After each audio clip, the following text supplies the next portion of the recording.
Gaza. I fought in Gaza. When we speak about the principles of war, these are the IDF principles of war, not media-oriented, but the real principles of war, how we conduct, how we train our officers, and how we, the principles by which we fight. And they're very much true to media operations as well. You definitely want to maintain the initiative. You want to have a clear aim of your goal. You want to make sure that your efforts are effective. And you want to safeguard yourself.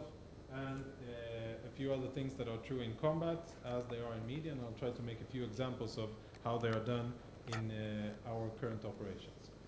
Now, a little bit about the current security situation. This is 2011.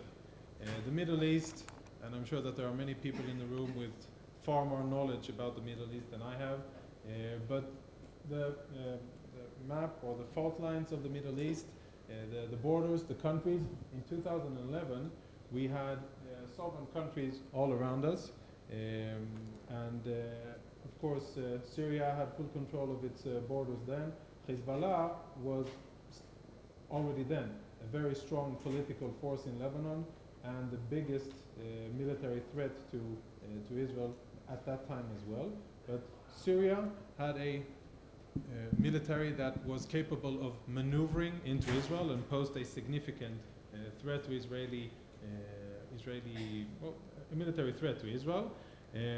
Iraq was intact, more or less, and we had full Egyptian control over Sinai, no real terrorist entities here, and as you all know, and we very much cherish, peace agreements with Jordan and Egypt. Gaza was under its 4th year of Hamas rule, probably not a nice place to live, but nowhere near as horrible as it is today. If we fast forward, and I am of course paraphrasing a lot, the situation has changed in terms of the amount of international focus and attention to what is happening in the region and the amount of dynamics with regards to things happening around us, by us, and at us, aimed at Israel. And I'll name a few things. First and foremost, Iranian deployment in Syria. There should be no confusion, and the previous speaker spoke about it a bit, and I think it cannot be overstated. The threat that we perceive from Iran and their aggressive posture, their attempts to establish offensive military capabilities inside Syria, and their attempts to transfer high-tech weaponry from Iran via Iraq through Syria and then eventually into Lebanon. The Prime Minister spoke about it at the UN General Assembly a week or so ago. We followed up with additional intelligence about where Hezbollah is hiding conversion facilities in southern Beirut, very close to the Rafik Hariri International Airport, by the way, a few hundred meters away from the runway. And today the situation is of not really a threat from a maneuvering military belonging to the Syrian armed forces. They are busy doing other things and trying to reorganize, but still a significant threat from Hezbollah, more than 120,000 rockets aimed, all of them at Israeli civilians, many of them hidden behind Lebanese civilians, and basically a Hezbollah basically having full control over, or not full control, but a lot of control over the Lebanese state. On the Golan, today we marked the reopening of the Kuneta border crossing between Israel and Syria, which facilitates the transport of UNDOF, the UN forces there on the Golan, between Israel and Syria. That's a significant milestone. It has been closed since August 14 and opened just today, and that indicates a return to the previous situation which we had before, and perhaps a return to a more stable situation with regards to Syria. In the near future, maybe Syria will be able to regain control of its borders, but Iran and other very hostile actors remain within Syria, and they are a significant concern for us. In the south, there has been a lot of fighting between Egyptian security forces and Daesh, the last real active ISIS entity in the Middle East. There's still a few entities in Africa, but ISIS is more or less defeated here. They had or still have a presence here who haven't really attacked Israel, but not for lack of trying. They're just busy fighting for their own survival and are really fighting a hard battle against the Egyptian security forces, who are making gains and reestablishing the situation, but a significant threat exists here as well. The last panel spoke about Gaza. And I'll only add to what was said before about the current situation, the complexity, the threat that is perceived from there, by saying that I'll say a few words about Hamas's decision making. An important milestone was October the 30th, 2017. That is when we, the IDF, were able to detect and destroy a Hamas tunnel, a terror tunnel that was dug from inside Gaza for 2.5 kilometers under our fence into Israel. It was the first tunnel that we destroyed since 2014, but since we have destroyed 14 more. So the total is 15. That has been made possible by new technological developments. We now have a system in place where we can detect and destroy tunnels either from the air or with the ground troops. Now, why is that important? Because that was, together with the rockets and mortars that Hamas have, really the biggest terror leverage that Hamas used to have on the Israeli population living close to the border. Once we were able to take that away from Hamas, or to destabilize their capability to rely on those terror tunnels, that forced Hamas to rethink their strategy and to focus their activity differently. And what happened a few months after that? Pesach, Passover 2018, Hamas started with what in many places in the international media unfortunately is still referred to as protests, but what we see are very violent riots and attempts to attack and infiltrate into Israel by using Gazan civilians, launching themselves at the fence, trying to dismantle security infrastructure in order to breach our defenses and get inside Israel. We have been going now for more than 7 months, every Friday from the 30th of March 2018 until today, every Friday and a few other days in between. I'm sure you'll remember May, the 14th of May this year, with the opening of the American Embassy in Jerusalem, was a key, was a milestone. And that is really, when you think about and when you read about what's happening in Gaza, this is Hamas acting differently, choosing a different strategy and tactics, understanding that their military capabilities are very limited, and choosing to do things differently in order to still focus attention and to draw media attention and political attention to what's happening inside Gaza, with no other success to their name. They've been ruling Gaza for more than 11 years and have very little to show for it. I could speak, of course, a lot about what's happening in Yemen, also an Iranian, a result of Iranian intervention and their export of instability and violence. I could speak about Iraq, what happened in Iraq and what the Iranians are doing there, and I could speak more about Hezbollah. But I would just summarize this slide by saying that the security situation that we face is a complex one. The IDF really quite uniquely, as a military, quite uniquely needs to deal with the lowest level of violence. Today was another stabbing attempt in a junction not far from Jerusalem. A Palestinian tried to stab an Israeli woman. 2 soldiers who were there were able to neutralize and shoot him before he was able to stab anyone. This happened just a few hours ago.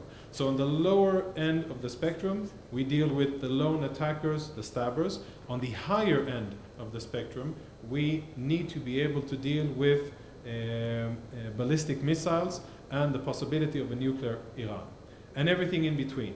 So counterterrorism, maneuvering forces, stationary forces, guerrilla, terror inside cities, in open terrain, in the mountains and in the desert. and tunnel warfare. That is the introduction to my, when I speak about the media environment and where we fight. It's important to have that in mind once we think about what we do. In terms of the IDF spokesperson unit, we're a unit of approximately 500 men and women deployed into different branches. I apologize that it's too far and too many small icons, lack of, I didn't think that through good enough, but I'd just say that we're part of the general staff. We receive our orders directly from the chief of staff, and we have essentially 3 missions, and I will explain it with this slide. Our mission, the first and most important mission, I'm sure many of you know that the IDF is a conscript military. We still have mandatory military service in Israel. We rely on almost all, or a very large part of all of the 18-year-olds in Israel to serve, and therefore it is vital that we have the public trust, the Israeli domestic public trust. Surveys are done on this, of course. There are independent polls of different Israeli institutions, and we continuously, over many, many decades, are rated with an approval rating, equivalent of an approval rating, of above 90%, by far the highest level of trust of any Israeli institution that, or how it is trusted by the Israeli public.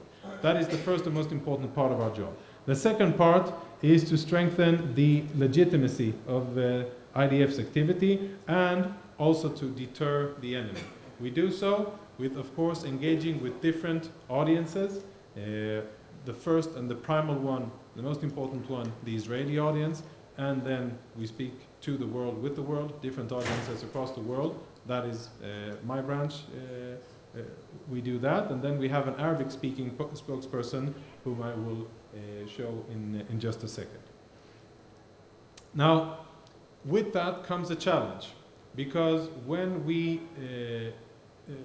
based on our mission, we of course have to tailor our messages to 3 different audiences with different goals and perspectives. Now you'll be able to appreciate that when an event happens, the concerns for the Israeli public, for the mothers and fathers in Israel, they want to know that their sons and daughters are safe, that they're being taken care of as soldiers, and that they can trust in the IDF, in the commanders and the decision making, that they are well equipped and well prepared for whatever mission we have. Many times we would want to project to the Israeli public a lot of strength, so that the Israeli public continues to trust and believe in what the IDF does, and that we are ready for any challenge that we're going to meet. On the other hand, towards the international audience, we don't necessarily want to project the strongest image that we can. We will definitely want to emphasize other aspects of our activity, not only how powerful, how fast, the capabilities we have, the intelligence, etc., etc. But then on a third side, vis-a-vis the Arabic-speaking audiences, and not all of them are enemies, but I am paraphrasing here, we would want to deter. We would want to send a strong message of deterrence, highlighting our capabilities, highlighting the price of aggressing against Israel. And you can see that there is a tension between these 3 different audiences, a tension that is becoming even more challenging, because the panel here of journalists before will tell you that Anshel Pfeffer writes for Haaretz, but he writes in English. Out of the 250 foreign correspondents who are permanently positioned here in Israel, most of them will go to Haaretz and refresh the homepage of Haaretz for their daily Israeli news, right? Haaretz, as the gentleman in the back from the UK pointed out, or it was someone before, has a certain editorial agenda, as other newspapers have different agendas, which is fine and totally acceptable. However, when the international media, the lines between domestic media and international media are becoming ever more difficult to detect, while we still have to be able to communicate different messages to different audiences in real time, and to try to get them across for different purposes. So that's one of the challenges we deal with on a day-to-day basis.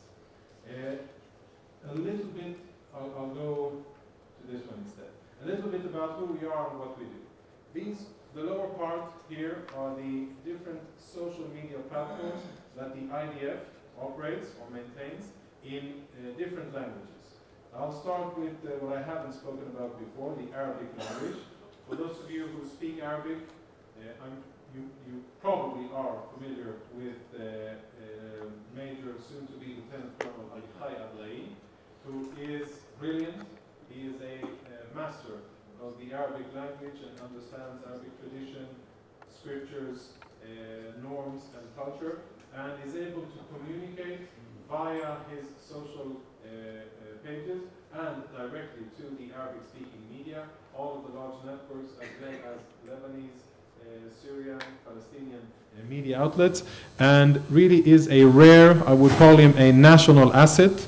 I'll give a few examples of the type of activity that Avichai is part of.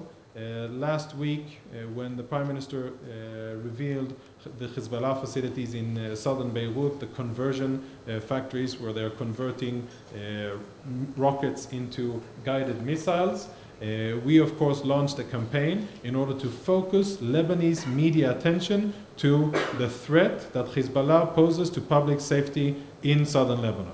And the point man for doing this was Avichai, where he used his social media platforms, of course with intelligence and graphics that we had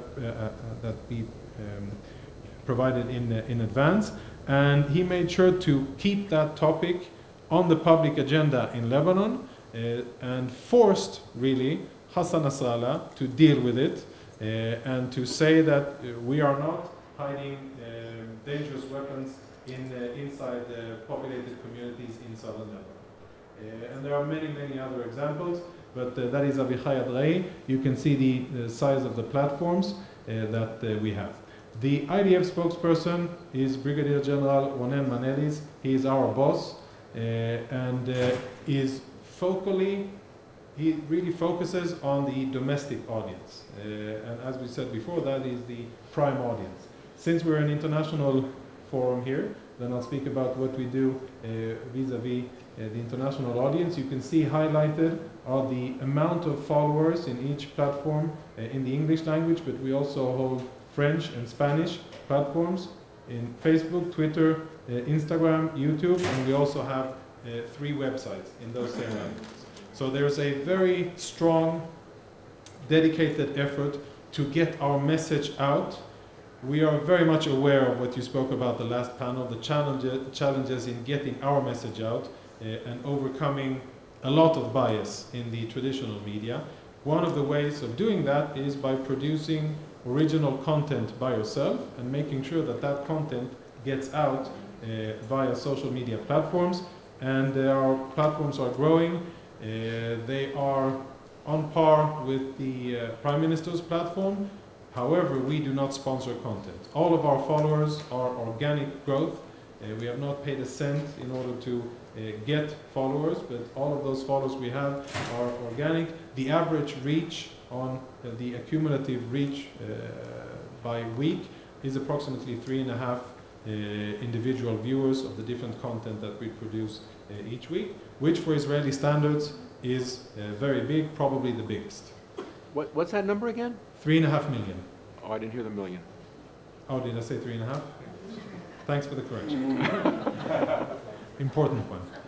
Would be quite shameful. Okay, we're expanding our YouTube footprint. We have a Telegram channel. We will soon open an English one as well. And as I said, we have the websites, which are less news sites, but more repository of information, longer articles, which you can follow if you're, or look up if you're interested.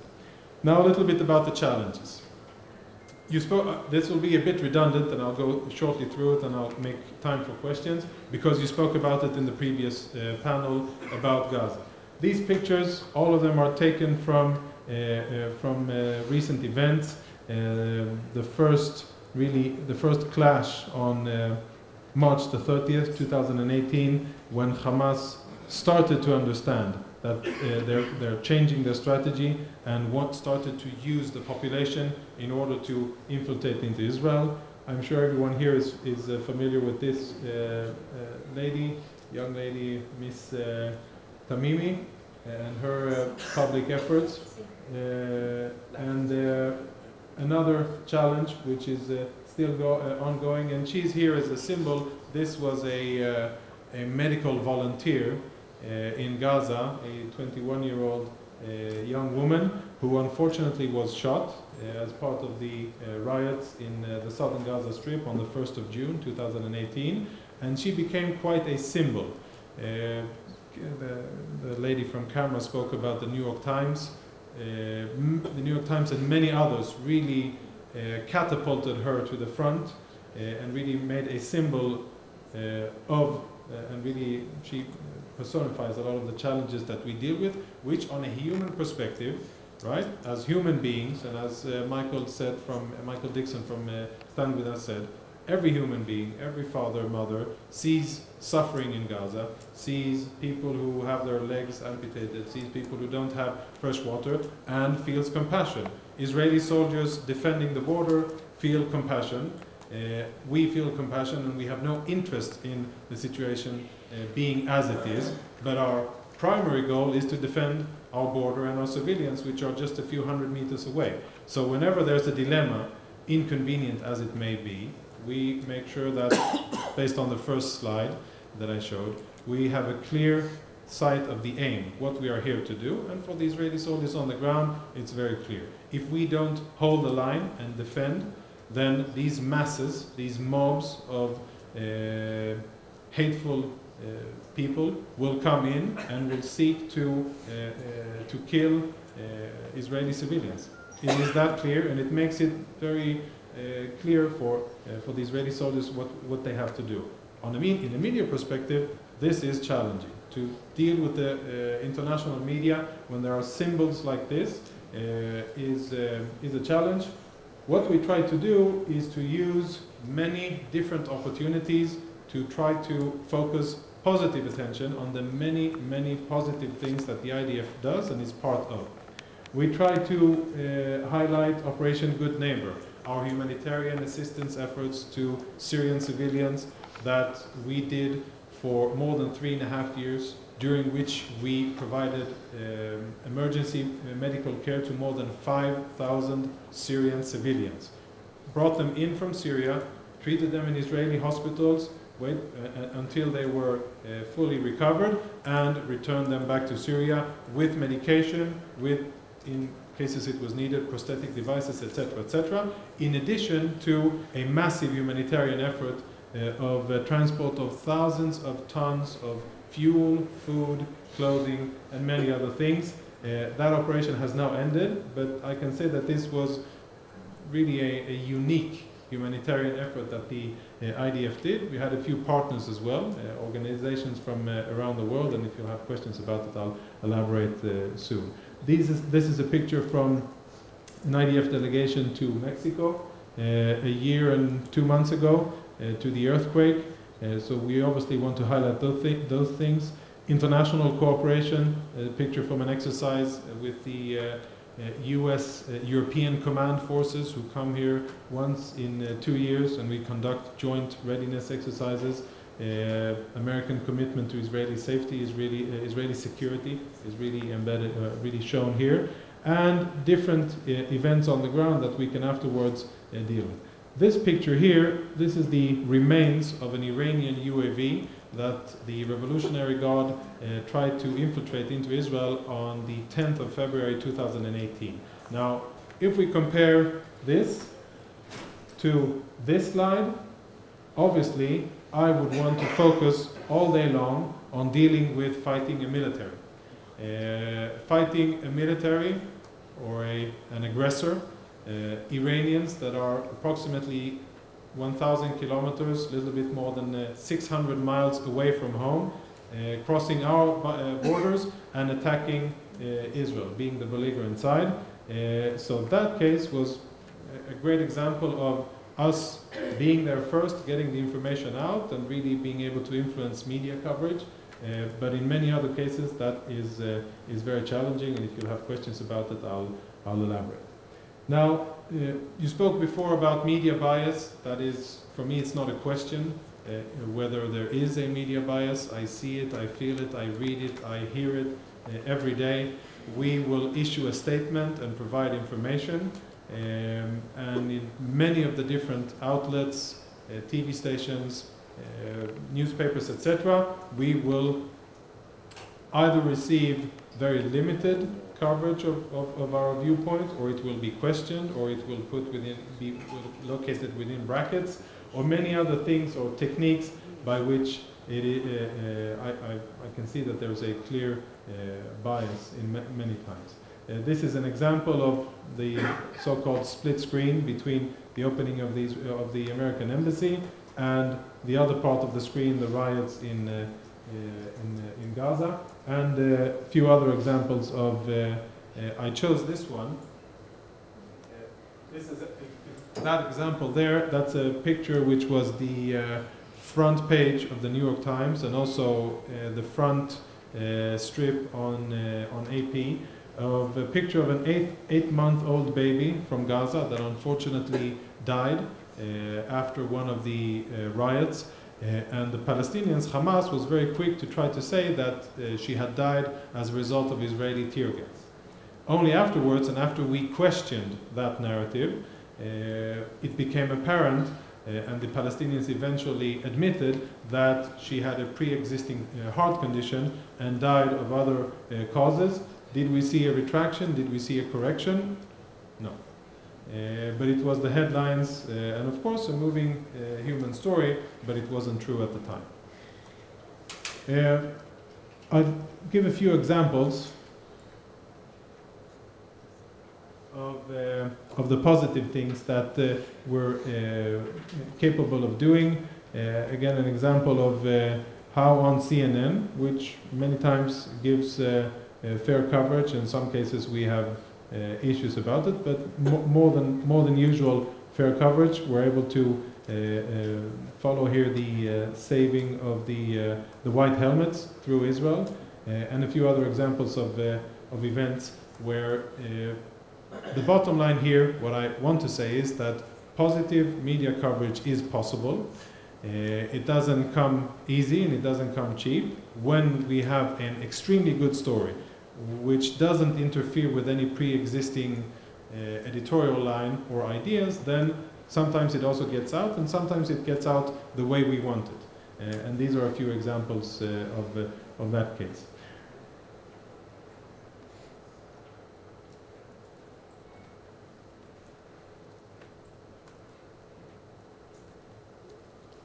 I think we've spoken a lot about the riots in Gaza. These are part of the weapons that are being used, and I wanted to show the different types of weapons, not AK-47s and not machine guns, but definitely weapons that are used by the Palestinians, organized, administered, paid for, and equipped by Hamas. And this is hugely underreported. You will read about such and so many Palestinians killed in protests against on the border against Israel, but you won't read, or maybe in the 5th or 6th paragraph in small font, what they brought and what they did and what that protest looked like on the ground. And these are just examples. Every Friday night when we go over the area and clear whatever is left of that night's riots, we find dozens of IDs, of standard grenades, of course remains of Molotov cocktails, etc., etc. We do cooperate. Eric left, but you can't mistake him. So we do try to seek out media outlets that we can cooperate with, no matter size or location, and we're always eager to do positive things, whether it is great coverage of the Golan Heights that was done. I think you did a great piece on the humanitarian effort on the Golan Heights, how Syrians receive inpatient treatment, a cooperation between the IDF and a American Christian relief organization. There are a few examples of that happening. Not enough, in my opinion, and more needs to be done. But again, the end of what I would want to the message that I would want to give. Sometimes we need to stop for a moment. Look at our hands.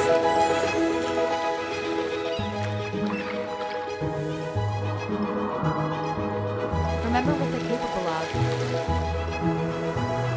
And get started.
Our hands lead us to our victories. Some of them are small, some of them are large, but they're all significant because we all know it's all in our hands. So that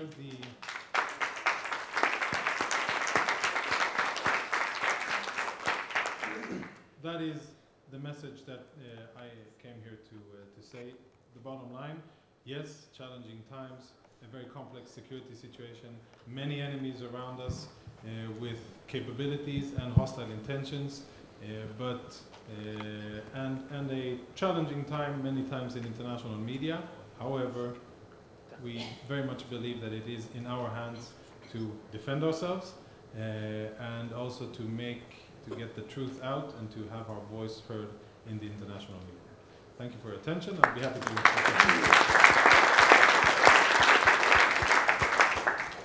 One question about you are giving the aid and help to the so-called enemies. What is the reaction of them when you give them the help?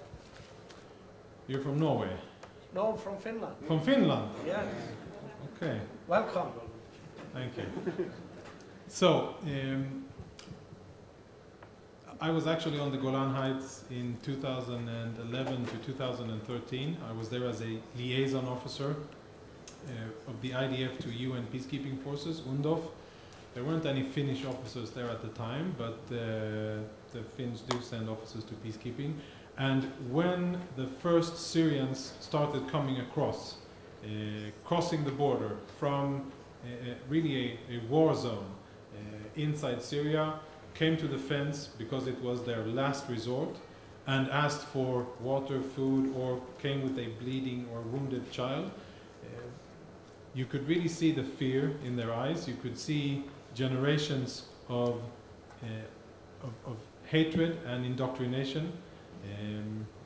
You could see, you can't read thoughts, but you could really feel that they thought that maybe we have horns on our heads and that we're going to drink blood of the kids and use it for Pesach, for Seder.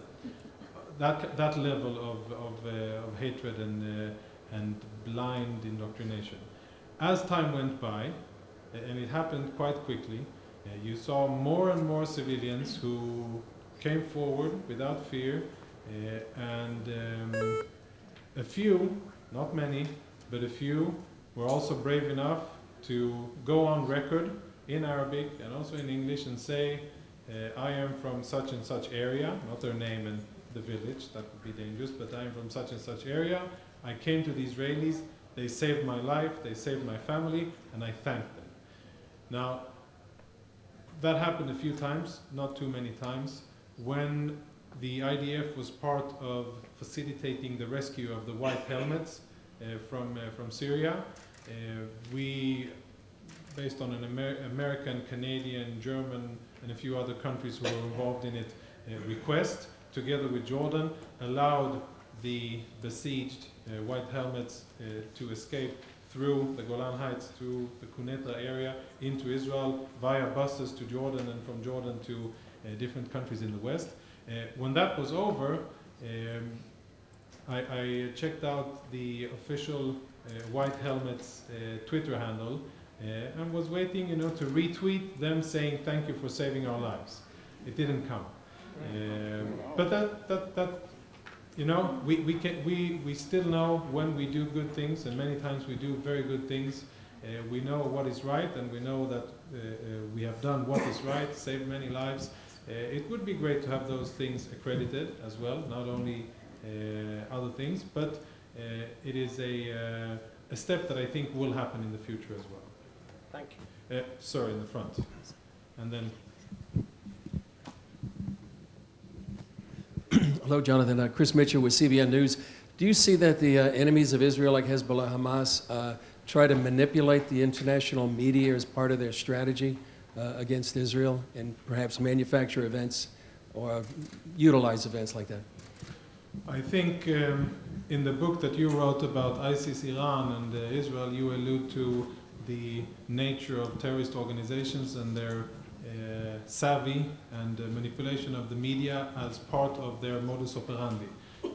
Hezbollah and Hamas, I would give more credits to Hezbollah, but also Hamas, that is what they do. They conduct acts of violence and almost always make sure that these acts of violence will be amplified by the media in order to achieve a political goal. What has changed, what I spoke about in the briefing, is that Hamas today uses their civilians, the Gazan civilians, as they sacrifice them in order to get international attention in an attempt to change the political situation. So they've gone from doing suicide bombings in Israeli cities. Once we built the barrier in Judea and Samaria, they were no longer able to get into Israel and blow themselves up in Israel and to kill Israeli civilians. They started firing rockets.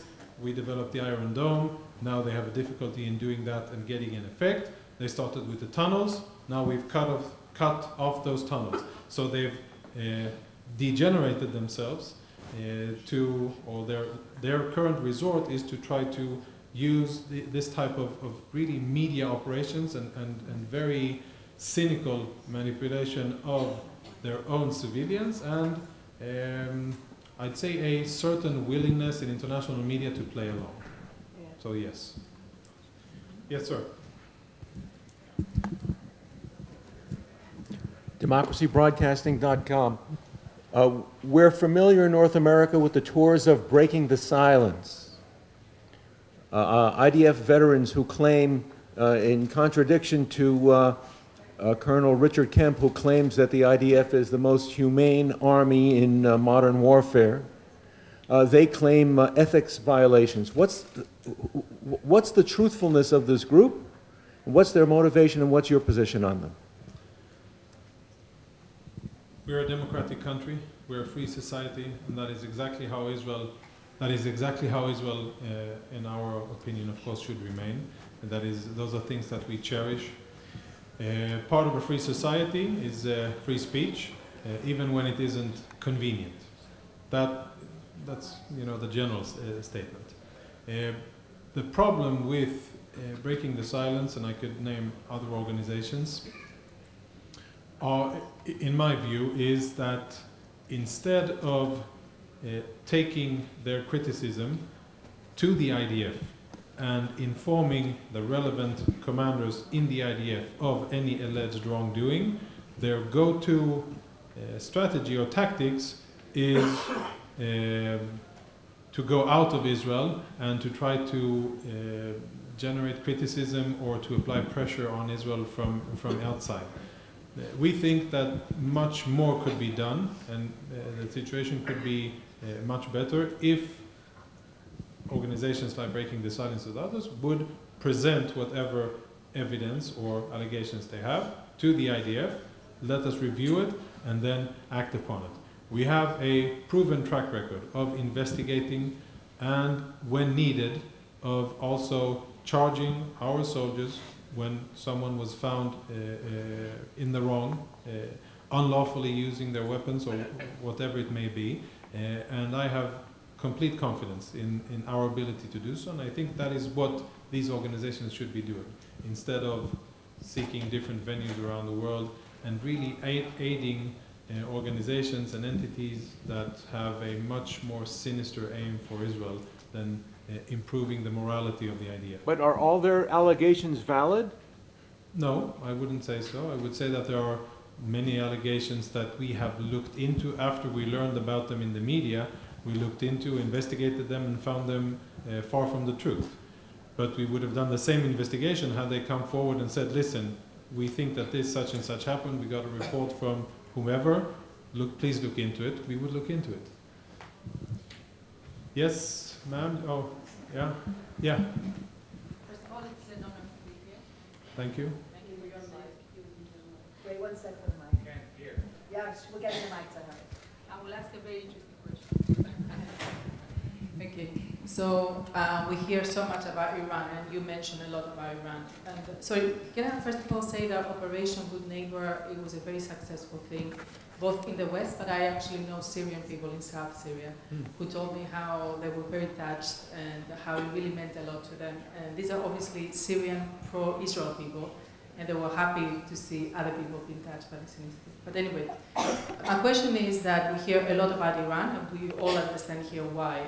We don't hear so much about Turkey's role in delegitimizing Israel, and specifically about President Erdogan's efforts in the Islamic Cooperation Organization to bring together armies or bring together a team to what he calls defend Jerusalem, which we all know what it means. So I was wondering whether you have a position on that? Yeah, I think that it wouldn't, I mean, I appreciate your question. I think it's a valid one, but I'll have to be a bit evasive because it isn't my job to be speaking about Turkey. You would probably get a better answer from either the Minister of Strategic Affairs or from the Ministry of Foreign Affairs. I can speak about Iran because Iran is an enemy country that is conducting hostile enemy activity against Israel. Therefore, it is my business as a military. With regards to what you asked, I'd rather not elaborate, with all due respect. Thank you. Jonathan, Eric Sure. Stackelbeck, good to see you again. Eric Stackelbeck, TBN and Kufi. Two-part question. Number one. Before you went out and refreshed yourself, I said that if I ever leave my job, you'll do it better than me. Oh, gosh, so you two, Toda Rabah, Toda Rabah. That's a tough act to follow. Jonathan, let me ask you, I've been up north with you in recent months. Number one, tell us about this recent delivery of the S-300 anti-aircraft system from Russia to Syria. Is that a game changer? Number one, does that make things more difficult for the IDF, obviously, to strike against Iranian and Hezbollah targets? Secondly, I feel like we can't talk about Iran without talking about its most lethal proxy, Hezbollah. Could you tell us a bit about Hezbollah's strength level right now? And it seems like they've gained a lot of fighting experience on the ground in Syria. Right. So the S-300, not really a surprise. It's been in the making for quite some time. I will focus my answer in a very short sentence. The IDF will continue to implement Israeli government policy, and we will continue to defend our strategic interests. The second part about Hezbollah, I don't know how many of you know, Hezbollah lost approximately 750 combatants, people that were trained to use weapons in the Second Lebanon War against Israel. They have lost, according to our assessments, around 3,000 combatants, operatives. I don't give them the honor of calling them soldiers because that's a totally different level of moral and ethics. But they have lost almost 3,000 combatants fighting in Syria, many of them in Deir Azur, Raqqa, and other places that are hundreds of kilometers away from Syria. Now that has come at a price for Hezbollah. Many bereaved families ask, is this what I send my son from southern Lebanon or from the Bekaa Valley to do? Is he there to do the heavy lifting and the dirty work and the war crimes at the behest of the Assad regime or Iran? Or is Hezbollah the so-called the defender of Lebanon, as they claim and they try to brand themselves to be? So there are many challenges for Hezbollah: how to replenish weapons, how to fill the lines again, how to train these the new recruits, and to maintain morale. I would say that they have gained a few important pieces or important things. They have now been exposed to and been part of maneuver warfare, which, for those of you who are not from the military, it's like the major league of military operations, right? The little league would be to defend static positions, but really to be able to maneuver, to conduct operations in enemy terrain is really indicates of elevated military capabilities. And Hezbollah has had an opportunity to fight alongside Syrians, other mercenaries in Syria, to see how air fire is coordinated and conducted, logistics, intelligence, etc. That, of course, is excellent experience for Hezbollah. Hezbollah would be very ill-advised to think that newly gained experience would be a match to the IDF. Whereas in the past they have been successful in using the local civilian infrastructure for their military purposes. All of the logistics were from within the villages. Their fire was conducted from within the houses, so they didn't have to really move things about. Most of their missiles are still located hidden behind civilians. But we're at an interesting situation where Hezbollah, we see that they're toying with the idea of maybe should we try to maneuver into Israel. We're not relying only on the good understanding and their instincts of self-preservation, Hezbollah. We're also, of course, preparing our forces, collecting intelligence at very high levels and detail of Hezbollah. And we're also building new infrastructure, defensive infrastructure along the border to make sure that at those places where there is a tactical, geographical weakness, we're able to add layers of security so that there's a hard obstacle between Hezbollah on one side and Israeli civilians on the other against these new capabilities that Hezbollah has. All right, we have time for one more question. So. Okay. That's an interesting. Sorry, in the front. Sorry.